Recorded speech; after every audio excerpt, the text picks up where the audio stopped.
শীত এলেই আমাদের মহল্লায় যেন নতুন করে প্রাণ ফিরে আসে। চারিদিকে শুরু হয় ব্যাডমিন্টনের জমজমাট খেলা। সন্ধ্যা নামতেই বাড়ির উঠোনে আলো জ্বলে ওঠে, আর দাগ কাটা নতুন কোর্টে শুরু হয় ব্যাডমিন্টনের টকটক শব্দ। আমাদের বাড়ির পাশে প্রতি বছরের মতো এবারও দাগ কাটা হয়েছে।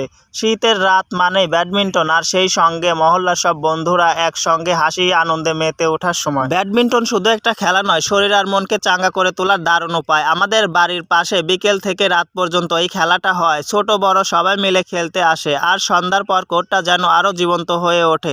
আজও অনেকেই খেলছিল, তাই সুযোগটা কাজে লাগিয়ে আমি একটু ভিডিও করে নিলাম আপনাদের দেখানোর জন্য। আমি যে রুমে ঘুমাই তার কয়েক মিটার দূরে দাগ কাটা কোর্টে রাত 2-3টা পর্যন্ত চলে খেলার আনন্দ। ব্যাডমিন্টনের টকটক শব্দে শীতের রাতগুলো আরও প্রাণবন্ত হয়ে ওঠে। কখনো কখনো এই আনন্দ নিয়ে বিছানায় শুয়ে ঘুম আসতে চায় না, তাই মাঝে মধ্যে জানালা দিয়ে উঁকি মেরে খেলা উপভোগ করি। ব্যাডমিন্টনের এই আনন্দে শীতের রাতগুলো আরও মধুর হয়ে ওঠে। ব্যাডমিন্টন খেলা অনেকেই খুব ভালোবাসে, ছোট বড় সবাই মিলে খেলতে পছন্দ করে। কেউ কৌশল নিয়ে মজা পায়, আবার কেউ দ্রুত পা বদলের উত্তেজনায় আনন্দ খুঁজে পায়।